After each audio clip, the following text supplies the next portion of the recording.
ED একটা specialised agency, কিন্তু এত বড় একটা রেড করতে গিয়ে যেটা এসওপি, যেটা যারা ওখানে ছিলেন, যে সমস্ত অফিসাররা ছিলেন, যে সমস্ত সেন্ট্রাল ফোর্সের লোকরা যারা গার্ড দিয়েছিল, তাদের কোনো ব্রিফিং হয়নি, তাদের কোনো প্রপার ব্রিফিং হয়নি। এটা তো সত্য কথা যে ইডি অফিসিয়ালদের জানা উচিত যে পাস্ট রেকর্ড, মাননীয় মুখ্যমন্ত্রীর যে অতীতের রেকর্ড সম্পর্কে তারা ওয়াকিবহাল।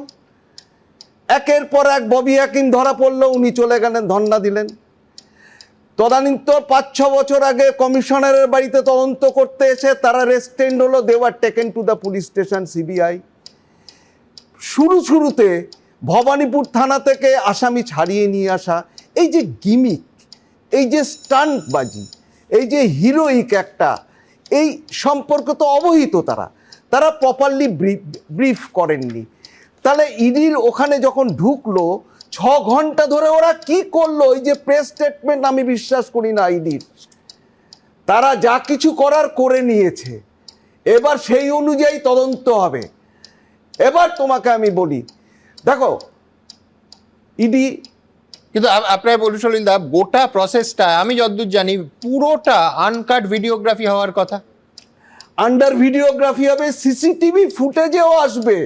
বাইরে থেকে যদি হয়, আমার মনে হয় ভেতরেও নিশ্চয়ই সিসিটিভি আছে, এবং ইডি এবং সিবিআই এর যে প্রফেশনালিজম, সেটা ভিডিওগ্রাফি করার কথা। ভিডিওগ্রাফি করেছে। আপনি রাজনীতির কথা যেহেতু বলছেন, সেহেতু দেখুন পলিটিক্যাল পাওয়ার গেম, একজন সাধারণ, আলটিমেটলি পলিটিক্স তো কোথাও একটা পাওয়ার গেম। একজন সাধারণ সমর্থক দেখছে যে বিভিন্ন জায়গায় ইডি এবং সিবিআই তারা মুহূর্তে চিদম্বরমের বাড়ি টপকে চিদম্বরমকে গ্রেফতার করা হয়, কিন্তু এই বাংলার দিদি তিনি গিয়ে একেবারে ইডির ওই বলে না বাঘের খাবার ছিনিয়ে না, ইডির সামনে থেকে ল্যাপটপ আর ফোন নিয়ে চলে আসতে পারেন। সুতরাং একজন সাধারণ সমর্থক, তিনি তৃণমূল সমর্থক উজ্জীবিত হবেন, সেটা তো স্বাভাবিক। সেখানে তো চরম ব্যর্থতা, আমি তো স্বীকার করছি, আমি তো বলছি সেটা চরম ব্যর্থতা। কিন্তু তুমি আমাকে বলো যে মাননীয় মুখ্যমন্ত্রী তো মন্ত্রগুপ্তির শপথ নিয়েছিলেন, সংবিধান ছুঁয়ে উনি ওই পদে এসছেন,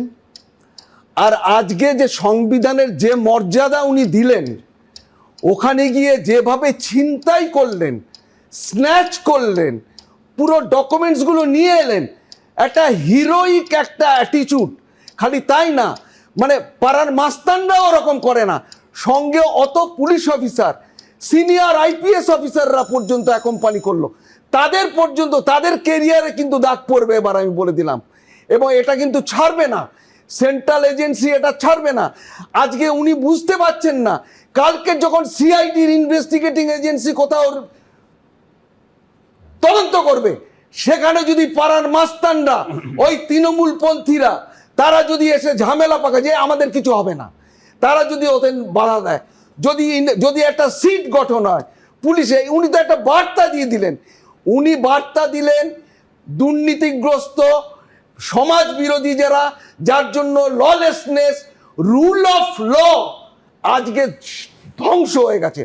এখানে আবার উনি প্রমাণ করলেন যে পশ্চিমবাংলার রুলার্স ল চলছে, শাসকের আইন চলছে। উনি কি ওখানে তৃণমূল নেত্রী হয়ে গিয়েছিলেন? বলো তো তুমি আমাকে। উনি মুখ্যমন্ত্রীর সংবিধানে শপথ নেওয়া মুখ্যমন্ত্রীর আমি তৃণমূল নেত্রী হিসেবে গেছিলাম না বললে তো হবে না। তাহলে তো নন্দিনী চক্রবর্তী যিনি চিফ সেক্রেটারি, উনি কেন গিয়েছিলেন ওখানে? না উনি কেন গিয়েছিলেন না? উনি কেউ ওখানে না, তুমি তো সেটা সার্কাস্টিকে দিয়ে বলছো, কিন্তু আমি আইনের কথা বলছি।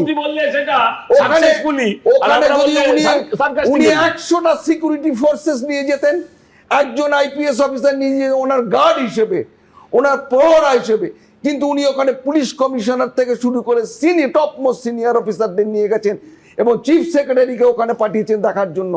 সুতরাং উনি নিজের মর্যাদা নিজে শেষ করেছেন। উনি হয়তো দেখো, উনি রাজনীতির আঙ্গিকে হয়তো 3-4 পা বেশি এগিয়ে যেতে পারবেন, কিন্তু উনি ধ্বংস করছেন প্রশাসনটাকে, উনি ধ্বংস করছেন সংবিধানকে।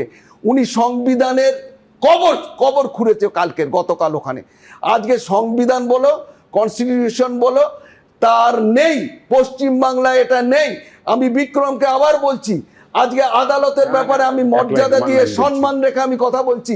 দেখো আজকে জাস্টিস শুভ্রা ঘোষ যখন ওখানে ওরকম ঘটনা ঘটছিল, উনি আধ ঘন্টার জন্য রুমে যেতেন, পুলিশ অফিসার ইনচার্জকে ডেকে বলতেন এদের সবাইকে বার করে দিন, আপনি প্যাসিফাই করে বলুন, আপনার সিনিয়র অফিসারদের ডাকুন, আমি মামলা আজকেই শুনবো। এবিপি আনন্দ, এগিয়ে থাকে, এগিয়ে রাখে।